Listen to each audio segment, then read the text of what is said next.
Hey everybody, John Walston, the founder and editor of the great Nevada Independent.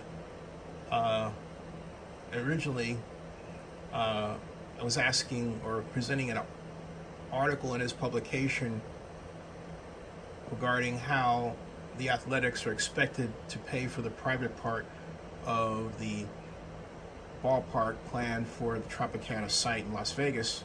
Well, technically Clark County in Paradise. But at any rate, I wrote, it's no mystery if you covered how stadiums like Allegiant Stadium were paid for by organizations like the Raiders.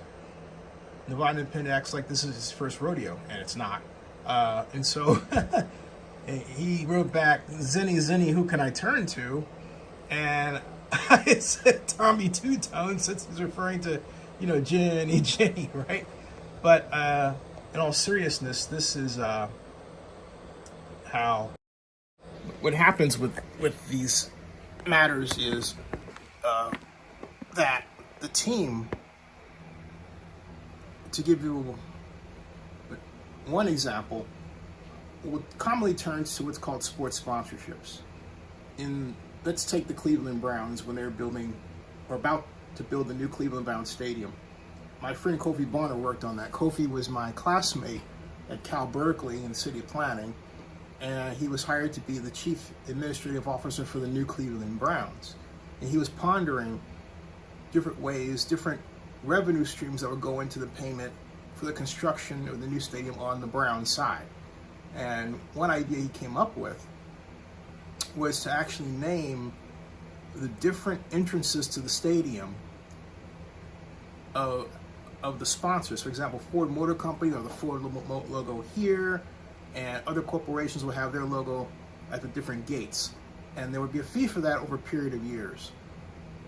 Ideally, what you're looking for is a top dollar spender, as was the case with Farmers Field in Los Angeles, which while it was never built, Farmers Insurance had no problem pledging $700 million of the stadium there. And at the time, the stadium was slated to cost about $1.4 billion, which is really not, any different than today with respect to the Athletics ballpark, except we're talking about an NFL stadium then, versus today where a stadium like that would be about $2 billion. So you're thinking about, frankly, using other people's money. The popular myth is if you're a billionaire, you can just take out $1 billion and pay for it. But consider that no one in the history of stadiums has used their entire money to pay for a stadium. Now, what you're doing is you're meeting with Goldman Sachs because Goldman Sachs is going to give you the upfront check for a private bond issue so that or loan basically, so that you can get that money to build the stadium, and they're going to spread out that payment back over a long period of years, like 30, or sometimes less, depending on unique situations of the parties involved, and get that payback, okay? Now, if it's a case of a loan, like with Bank of America has a standard structure that's not based on sponsorship. It's based on a loan payback over 5 to 10 years. It's generally 5 years, but they'll extend it out to 10 under a number of special circumstances, and I don't want to drop any names regarding what those circumstances were or who was involved. I will only say that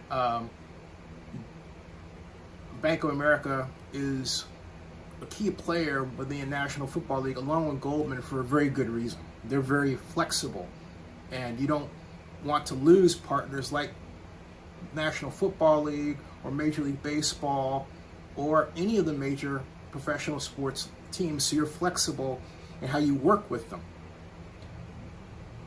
Now, yeah, sure, you have instances where you might have an owner that owns 5 to 7 different teams, and they can also pledge the revenue sources collectively from those teams against a private activity bond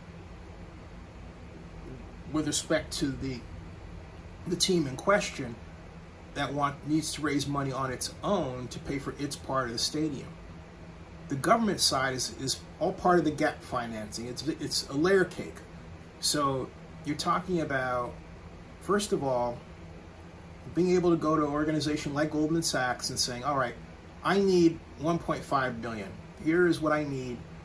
I need you to provide me a check to do that. I'm being very simplistic about it. And Goldman Sachs will say, okay, what's your pledged sources of funding? Where's your revenue streams? Where's your collateral, essentially? And is it something that is available to be drawn down or will be, or is it contingent upon legislation?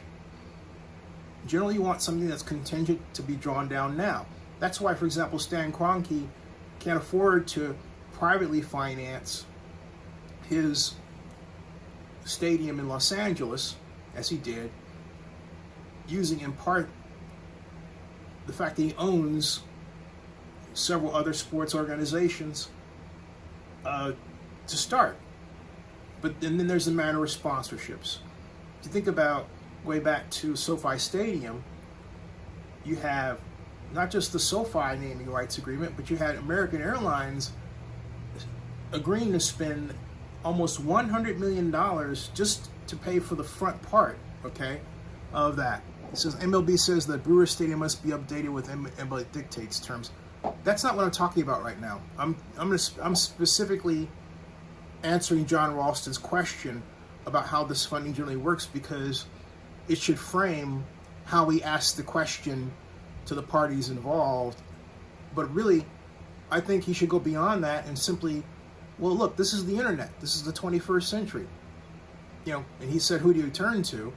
And there are a number of different examples of how this has been done in the past. But overall, it's not, you know, it's not rocket science. It still is based on how much money you have to pledge, from what source, and over what period of time. That's what it boils down to, excuse me. And if you take a look at Buffalo's another stadium that will be, I think, 1.5 billion, somewhere in there. But guess what? Of that 1.5 billion, the state of New York put in 800 million. The NFL added a $250 million loan. So already, right, you're north of $1 billion. You're looking at 1.1 billion you raised. That's 300 million right there. And if you can land sponsorships on top of that, which you'll be easily able to do, you've already closed that gap, and whatever's extra is money you have to spend, and ideally you want that money over a period of years, okay? So that's how that works. There are a number of different ways to fund stadium construction, but they all add up to some type of layer cake, and the question is just, you know, who makes up what percentage of the layer cake and what that totals up to. All right, subscribe to Zenny. Hope that helps, John. Enjoy Tommy Two-Time. Subscribe to Zenny62 and bookmark OaklandNewsNowBlog.com.